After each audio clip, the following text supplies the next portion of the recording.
Having followed through from the beginning of this very series on the hospitalization of substance users, this very video is going to be the third part on the hospitalization of substance users.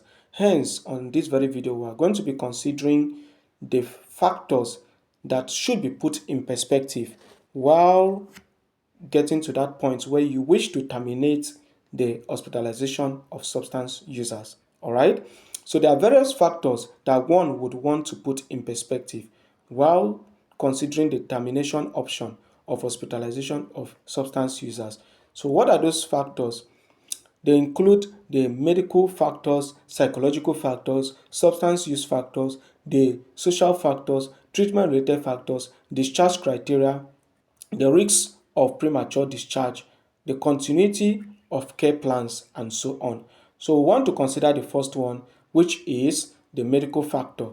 The first one under the medical factor is the aspect of the stability of vital signs and medical condition.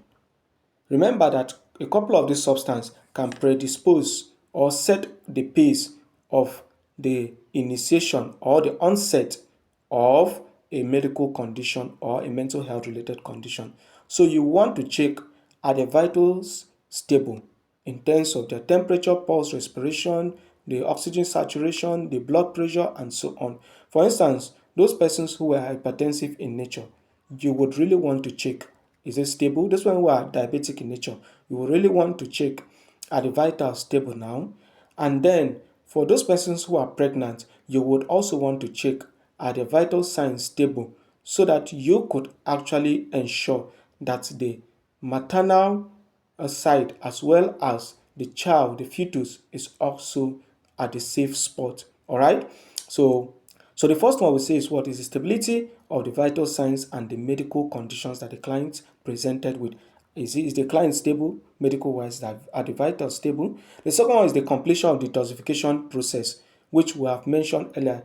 For some person, you consider 3 days to 14 days, which I say the standard would be 2 weeks to 1 month and 2 weeks would be the standard to really consider if you really want this metabolite to either get rid from this client's system or to a greater extent be eradicated from the client's system.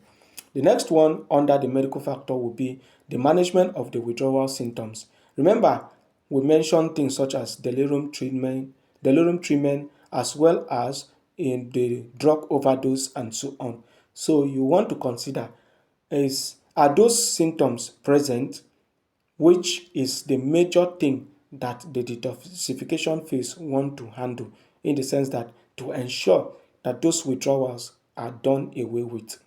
The fourth one under the medical factor to consider before you terminate the hospitalization of your client or your relative is that, are there resolutions of the medical complications that were there? If they aren't resolved, why the haste? Because why the initial admission if you haven't achieved why the client was there in the first place? The next factor to consider is the psychological factor. Under here, we'll consider the first aspect, which is the emotional stability and the mood of this client. Is the client emotionally stable, in the sense that things like depression or hyperactivity are they present in that client, so that the client will not become a threat to his or herself or other persons? Is the cognitive function and the decision-making capacity of that client sufficient enough for that client to be discharged? That is the second thing you need to consider. Because where the client is still confused, disoriented, and cannot make proper judgment or decision making, then why the haste in the discharge? We know that finance is a major factor to play. But please consider this also, put this in perspective. Then the third one is the presence of suicidal ideation or homicidal thoughts, which we say the suicidal ideation could be harm to the client, and then the homicidal thoughts could be a risk for other persons. So you want to consider if these thoughts are actually present. And then the fourth one is the ability to cope with stress and triggers, because stress can be a major trigger to this particular client, where there was a major stressful situation in that client's life at that point that the condition came in. And then, while on hospitalization, this client is still undergoing the effect of that distress that was there, or those triggers that brought the substance. Then, or you haven't even identified other triggers, whether internally or externally, it will be of no use to actually discharge this client. So put this into perspective too. Then the other factor we should consider is the substance use factors.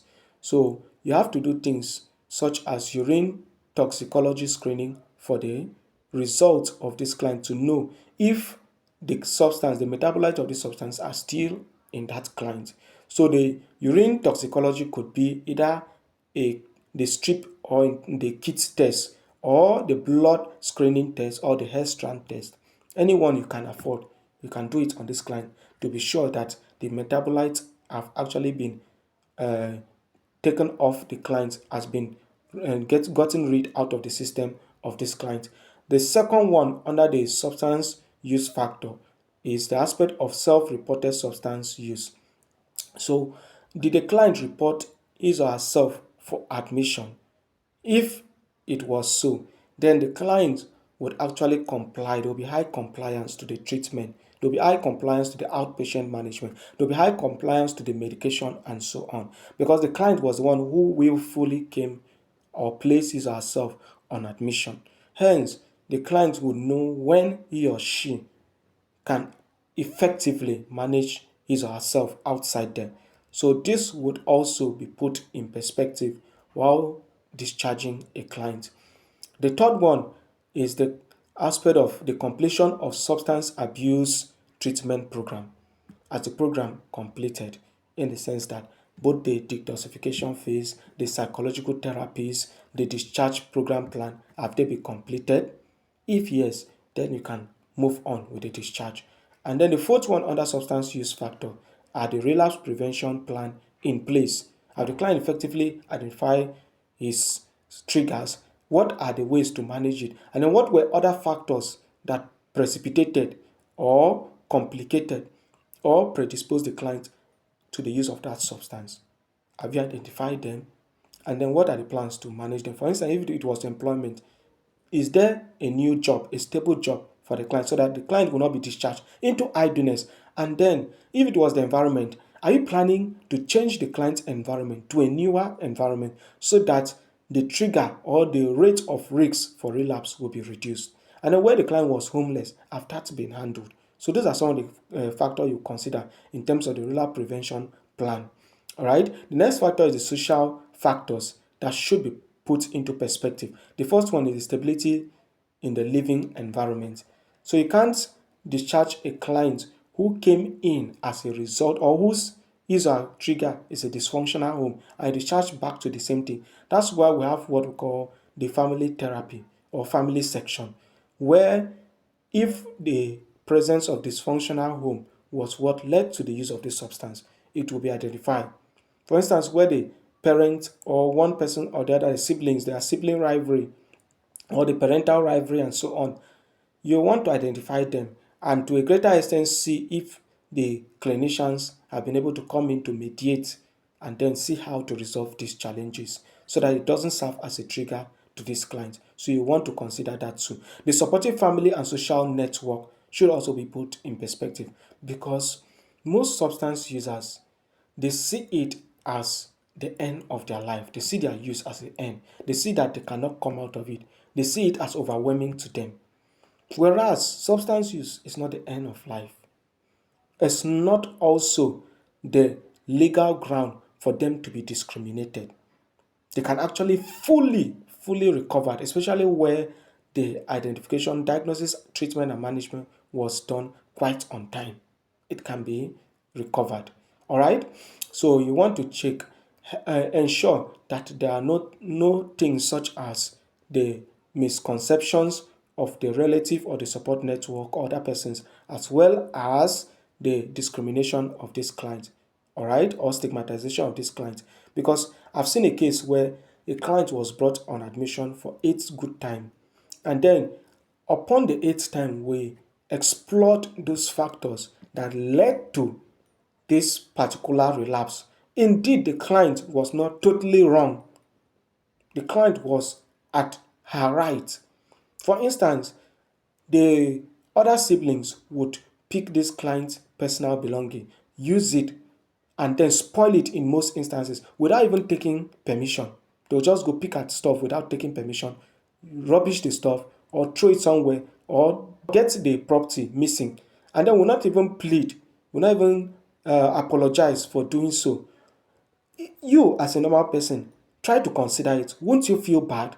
And when the client try to react towards this or feels bad about it, they will say the client has actually relapsed. Hence, they will bring the client back on admission. So some of these factors will be put into perspective to ensure that the family section is being held for this client, to ensure that these factors are actually eradicated. The third one under the social factor will be the aspect of employment or educational plans for these clients. So for those people who were dropped out, there will be need for plans to be put in place for them to either return back to school or to pick another career path. And then for employment aspect, if they lost their employment due to the substance use or they couldn't function well, you want to ensure that they get a new employment or the triggers are well managed. The next one to consider while trying to terminate the client's hospitalization under the social factor would be the access to aftercare services. So where the client is coming from a distant place, the clinicians will want to check, are they close to other rehab centers or medical centers close to them where some of these drugs could be purchased, in the sense that they run out of stock. All right. So that should be put in perspective. The next factor to consider is the treatment related factors. And under this, we'll consider the first one, which is the completion of individual and group therapy sections. Why this group therapy and individual therapy are important is because during the group therapy and the individual therapy, clinician will be able to identify other mental health related conditions or other medical conditions, and then we'll be able to group them or merge them into cliques or groups that they'll be able to identify with persons who have been able to recover, or to learn from persons who relapse. What were those factors? For instance, overconfidence have been one of those major factors why most persons relapse. So they will use other persons' experiences to learn from them. So you have to consider, have they completed the individual or the group therapy? So the next one I want to consider is participation in psychoeducation and counseling sections. All right, is the client actively involved? Because we have clients who would come in on rehabilitation and they get easily distracted, especially where there are those bad eggs. They can actually stop attending sections, play malingering, and so on. Hence, they will not benefit effectively. So you will check, have they completed the counseling sections as well as the psychoeducation section. The third one under treatment related factor is engagement with peer support groups. Because I said earlier, they'll be able to learn from others the loopholes that made them to relapse. All right. So the fourth one is follow-up appointment schedule. Has it been put in place? Has there been planned on how many times the clients would come for checkup? Has it been put in place to know what are those things that the client should look at to know if these things happen, they should return back for immediate attention? So those are some of the criteria under treatment related factor. The next one we'll consider are the discharge criteria.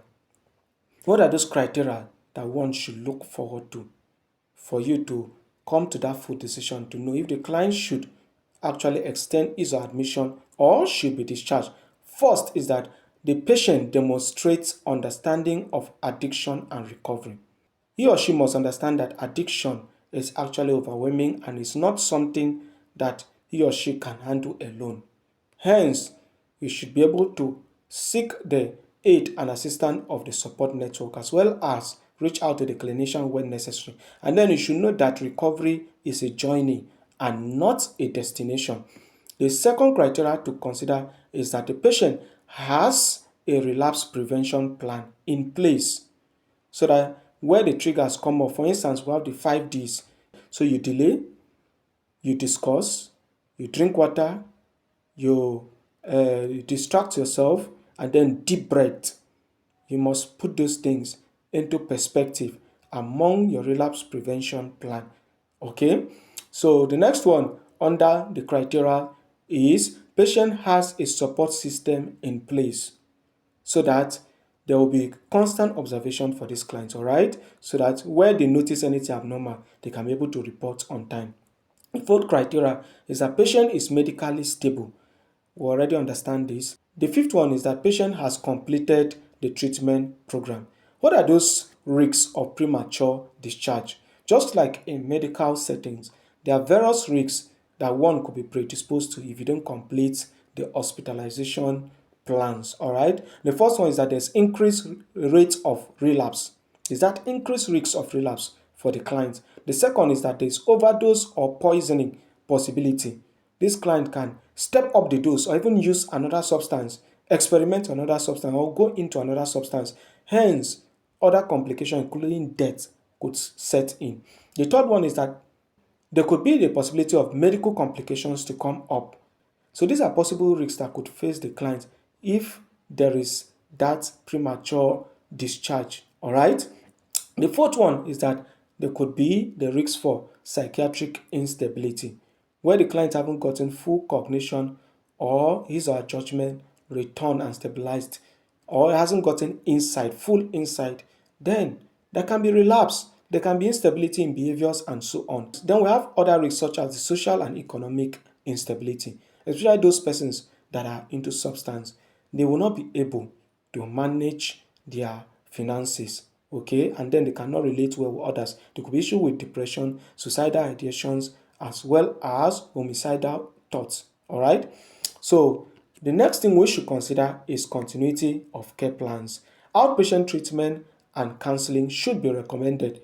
Peer support groups is another recommendation we should consider. The third one is that there should be medical management for these clients put in place. The fourth one is that there should be regular follow-up appointment. And then the last one is that there should be continuity resources and referrals put in place so that where you cannot have access to the point or the place where you are admitted, you can reach out to nearby rehabilitation centers through the clinicians that were taking care of you. Healthcare professionals use standardized tools such as clinical institute withdrawal assessment for alcohol to manage their client. They also use other tools such as drug abuse screening test, which is the DAST, and then they use the addiction severity index, so which is the ASI, and then they also use patient health questionnaire 9, which is the PHQ-9, to assess this client in order to determine if the client should be discharged. By considering these factors, healthcare professionals ensure that patients are adequately prepared for in terms of their discharge, and then they have a reduced risk of relapse.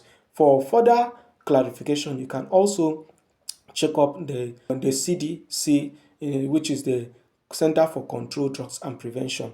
For further information, you can also check up other resources such as the Mayo Clinic and so on, just to get a better understanding. All right. Having come to the very point, I really appreciate every one of you. I look forward to that very point where this very channel becomes your most favorite click, and then for a better society that is free from this very menace that is eating up the society to a greater extent.